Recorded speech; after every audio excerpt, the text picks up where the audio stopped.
The title of this podcast is Freaking Out in the Pool.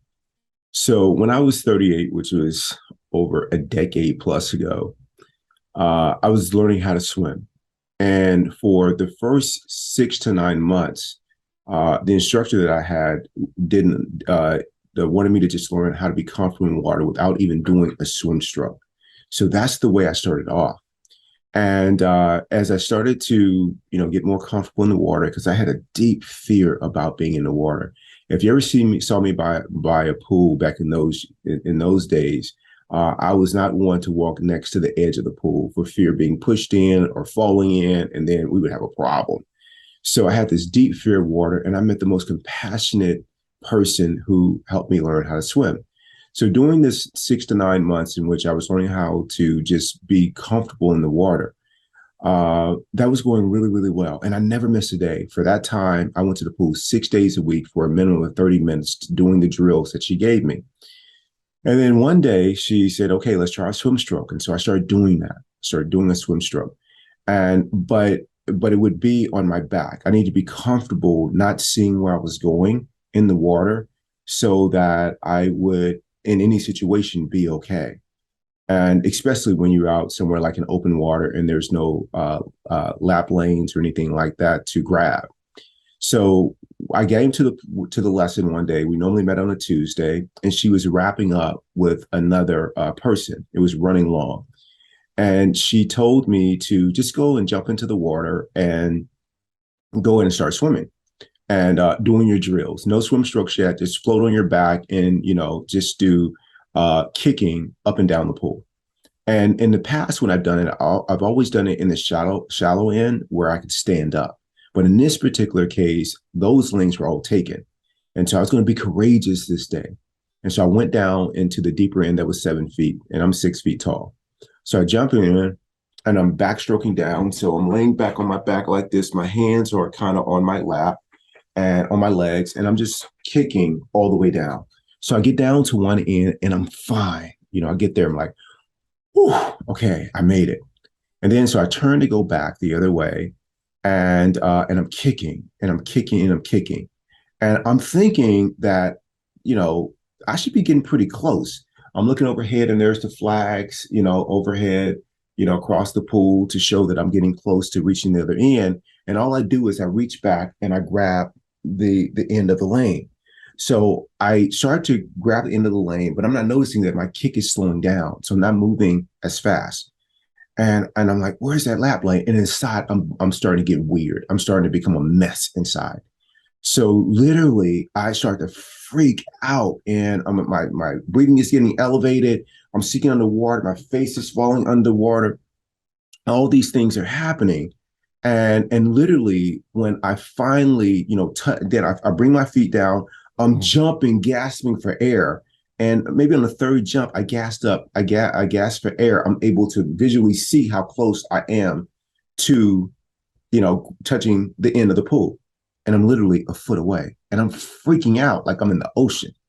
And that just reminded me about, like, how I can be so close to something, but I give in, and that the if I would have just stayed with my practice, stayed with my form, I would have been fine. And I've seen people do the same thing regarding their spiritual practice, right? You want to be calm in the face of things that seem like they're a problem. If I had just stayed with my kick, stayed calm, I was a foot away and I would have touched the end, and all of that would have been over. I would have had a continued breakthrough, but I got a breakthrough in a different way of being uncomfortable. So oftentimes, and then finally I got the lap lane and I was able to grab it. And I was hugging on to this thing as if it was like the only thing between me and death. And at that point, even though I was a foot away from the end, it felt like it. And when people ask me, like, how do I show up for people? I say, like, I'm just, I'm the lifeline, or I am the lane line in this case, to stay with the theme of the pool. I'm right there. And so all they have to do is just grab it. But something as simple as the practice that can serve as the lap lane, they don't grab it. no matter how close it is. And it's the simplest thing to do is to work on yourself. But because they don't grab it, guess what happens? They freak out just like I do. And they go underwater. And so instead of being with life, they don't have a life. Their life is a constant struggle.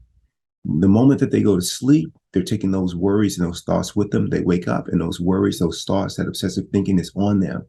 But they can be free of it, literally, by working on a well-being practice.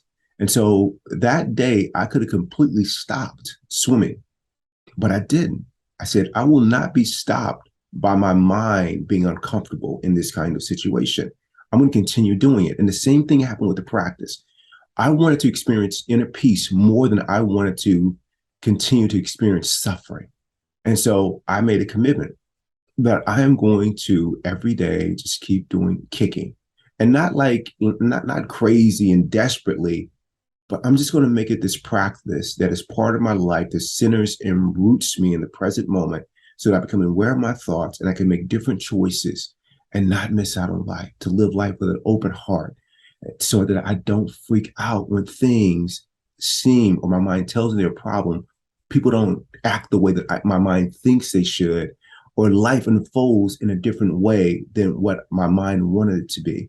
I want to be that kind of person that's not freaking out in the pool, who's not freaking out at work because somebody said or did something, or somebody didn't clean the house up or the kitchen, or I'm dealing with something that's a lot more serious, like a health issue or something to my loved ones. I want to be able to have a practice that roots me in inner peace so I can be calm. And when action is necessary, I can take intelligent action. And then it will be the action that I can do when I'm peaceful is just simple. It's just reaching back and touching the end of the pool. It's that simple. Or I can continue to freak out and be jumping around in the pool until I can frantically grab the lane line. You choose. I'm choosing not to freak out.